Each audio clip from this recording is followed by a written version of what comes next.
नमस्कार,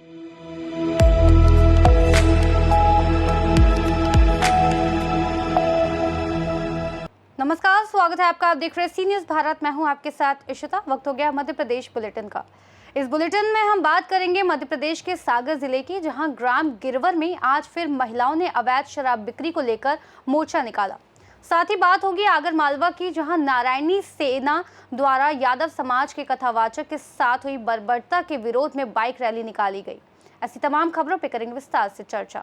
आगर मालवा से खबर है, जहां उत्तर प्रदेश के इटावा जिले के दादरपुर गांव में 22 जून को श्रीमद् भागवत कथावाचक मुकुटमणि यादव और उनके सहयोगियों के साथ हुई बर्बरता के विरोध में नारायणी सेना ने आगर मालवा में बाइक रैली निकालकर कलेक्टर कार्यालय पर प्रदर्शन किया और राष्ट्रपति के नाम ज्ञापन सौंपकर अपर कलेक्टर आरपी वर्मा को सौंपा।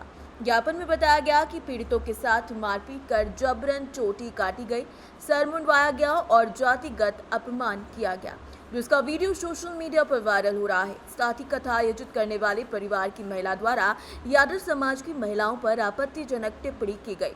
नारायणी सेना ने दोषियों पर 22 जुलाई तक सख्त कार्यवाही की मांग की है, अन्यथा उग्र आंदोलन की चेतावनी दी। अभी हाल ही में कुछ समय पहले उत्तर प्रदेश इटावा के अंदर एक यादव समाज के हमारे कथावाचक हैं, उनके ऊपर जघन्य अपराध हुआ, जिससे पूरा भारत का यादव समाज आहत हुआ है। साथ में संत समाज के ऊपर भी चोट पहुंचाई गई है, क्योंकि हिंदू समाज, सनातन समाज के अंदर शिखा काटना एक हिंदू समाज के व्यक्ति की गर्दन काटने के बराबर है, जो कि एक अपराध है। उसके बावजूद कथावाचक के ऊपर मुकदमे किए गए। जो लोग यादव समाज के न्याय के लिए मांग करने गए थे इटावा क्षेत्र में, उनके ऊपर मुकदमे किए गए, वो मुकदमे वापस लिए जाए, ये हमने राष्ट्रपति महोदय के नाम कलेक्टर महोदय को ज्ञापन दिया है। इस संबंध में नारायणी सेना जिला आगर मालवा के साथ साथ पूरे यहाँ का जिला आगर मालवा का समाज भी एकत्रित हुआ है। लोग इस तरह से नारायणी सेना यादव समाज के लोग हैं। हम लोग कभी भी किसी जाति, धर्म, समुदाय, किसी राजनीतिक पार्टी का विरोध नहीं करते हैं। अगर इस तरह के अपराध लगातार बढ़ते गए, चाहे अभी हाल ही में छतरपुर के अंदर भी रतिराम यादव जी के ऊपर भी इस तरह का अपराध हुआ है। वो 20 साल से मंदिर में सेवा कर रहे थे, गौशाला में सेवा दे रहे थे, गाय माता की रक्षा कर रहे थे। उन्हें वह विकलांग है, उसके बावजूद भी उन्हें मंदिर परिसर से निकाल दिया गया। उन्होंने उनकी वीडियो वायरल है, वो अपराधियों के नाम तक बताए जा रहे हैं। अगर प्रशासन इस तरह के संज्ञानों में संज्ञान नहीं लेगा तो यादव समाज को सड़कों पर आकर संघर्ष करना पड़ेगा। और यादव समाज के मान सम्मान, स्वाभिमान पर जब भी बात आएगी तो नारायणी सेना कभी भी किसी मामले में पीछे नहीं हटेगी। मेरा नाम सज्जन सिंह यादव, नारायणी सेना प्रदेश अध्यक्ष।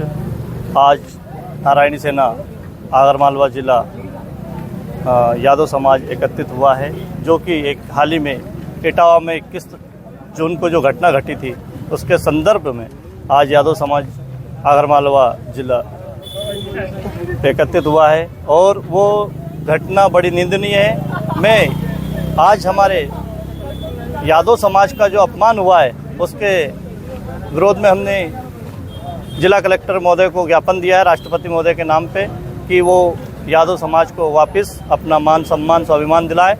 इसी उपलक्ष्य में यादव समाज एकत्रित हुआ है और आपके चैनल के माध्यम से मैं यूपी की सरकार को भी अवगत कराना चाहता हूं कि जो आप आए दिन यादव समाज पे जो अत्याचार हो रहे हैं, इनको प्रतिबंधित करें, नहीं तो यादव समाज बड़े ही रूप में एक आक्रोश के साथ मैदान में आएगा। इसकी जिम्मेदारी शासन प्रशासन की रहेगी। आगर मालवा से सी न्यूज़ संवाददाता अहमद कुरैशी की रिपोर्ट।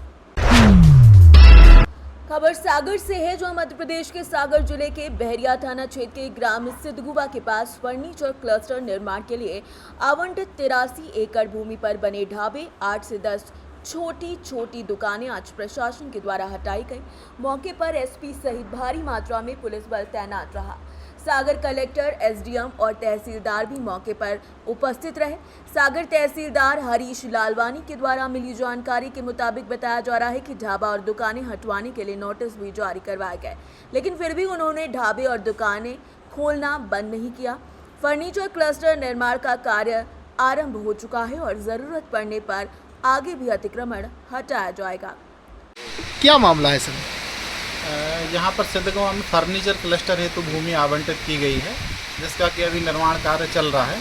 इसमें पाए गए अतिक्रमणों को हटाने की कार्रवाई की जा रही है। कितनी दुकानें हटा दी गई हैं? अभी 2 ढाबे और छोटे छोटे टपरे थे, करीब 10 टपरे हटाए गए हैं। आगे और भी हटाए जाएंगे? अभी और चलेगी कार्रवाई। सागर से सी न्यूज़ संवाददाता रामचंद्र आठिया की रिपोर्ट। मध्य प्रदेश के सागर जिले के सानौदा थाना क्षेत्र के ग्राम गिरवर में फिर महिलाएं सख्त हुई और खोला महिलाओं ने अवैध शराब बिक्री को लेकर मोर्चा। जी हां, पूरे गांव में शराब बिक्री पर रोक लगाने के लिए नारेबाजी किए गए और शराब बेचने वालों के लिए मुर्दाबाद के नारे लगाए गए। पूरे गांव में महिलाओं के द्वारा लाठी डंडों सहित मोर्चा निकाला गया। शराब बिक्री करने वाले गांव में ना मिलने पर महिलाओं के द्वारा गांव में शराब बेचने वालों का पुतला दहन किया गया और महिलाओं के द्वारा बताया गया कि आज जिस प्रकार से सबने मिलकर पुतला दहन किया, ठीक उसी प्रकार शराब बेचने वालों को जिंदा जला देंगे। वहीं बीते मंगलवार को ग्राम गिरवर के शराब बेचने वाले 3 आरोपियों को पुलिस ने पकड़कर जेल भेजा था, जिनकी अभी तक जमानत नहीं हुई है।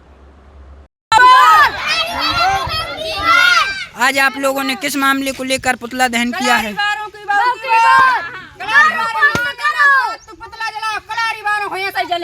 आप लोगों ने पूरे गांव में रैली भी काढ़ी है।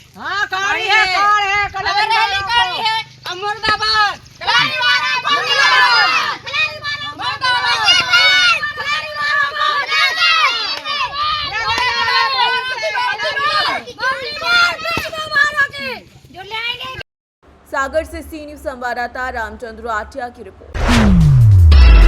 खबर उमरिया से है, जहां केंद्र सरकार की नीतियों के विरोध में ट्रेड यूनियनों द्वारा बुलाए गए भारत बंद का असर क्षेत्र की सभी कोल माइंस में दिखाई दिया।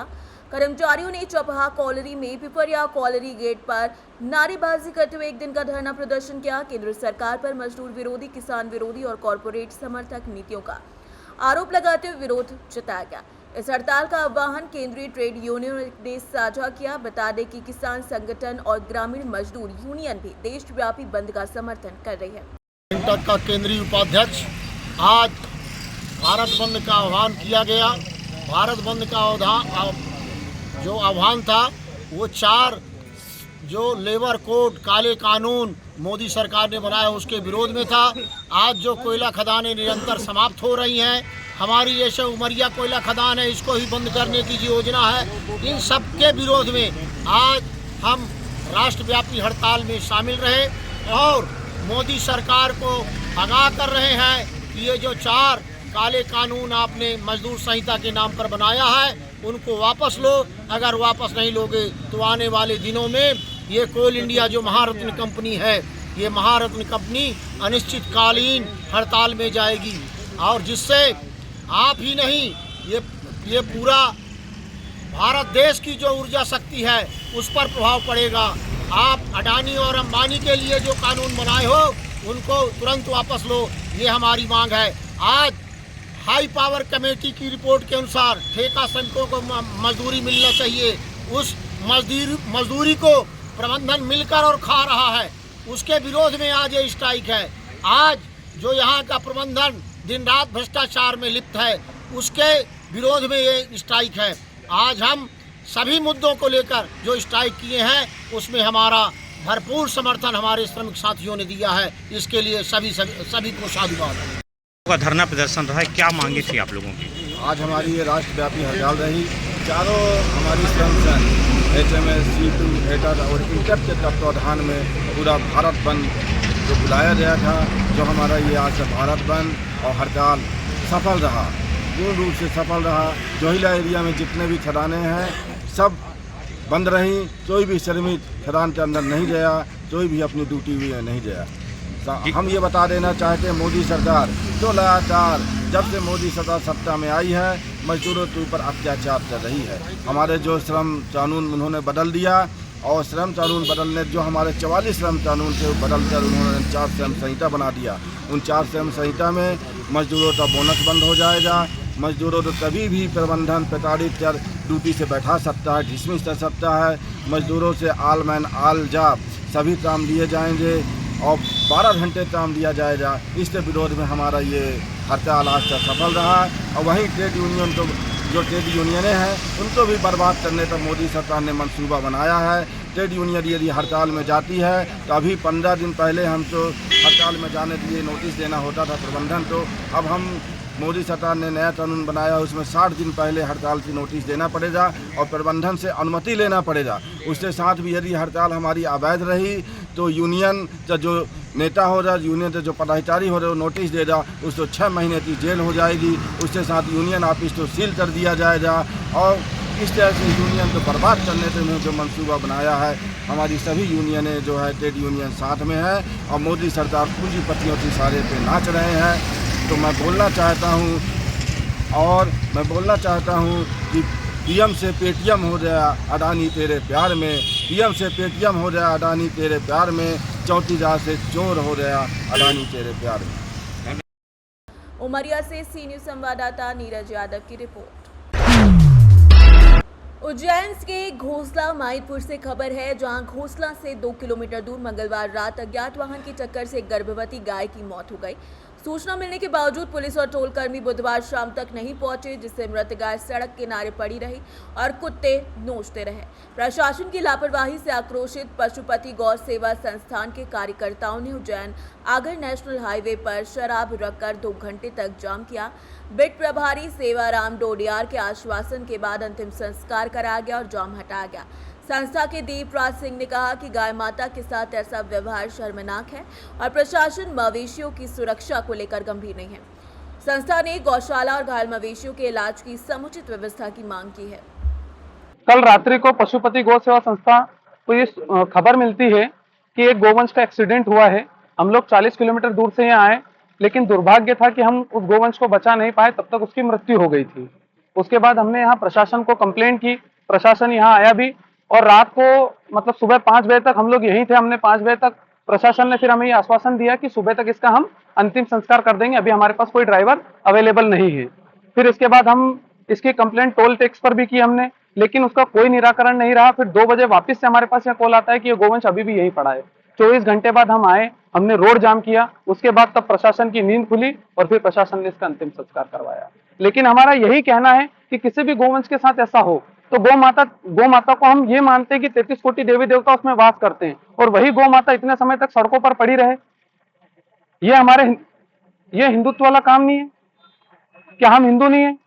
यहाँ से जितने लोग निकल रहे थे वो सब हिंदू नहीं थे? तो हमारा यही है कि आगे से किसी भी गोवंश के साथ ऐसा ना हो और अगर हम उसे हमारी संस्था है पशुपति गौ सेवा संस्था के नाम से, जो उज्जैन और उज्जैन के आसपास क्षेत्रों में कार्य करती है। उज्जैन के घोसला माहितपुर से सी न्यूज़ संवाददाता राहुल कुमावत की रिपोर्ट। इस बुलेटिन में फिलहाल इतना ही। देश और दुनिया की तमाम बड़ी जानकारियों के लिए देखते रहिए सी न्यूज़ भारत।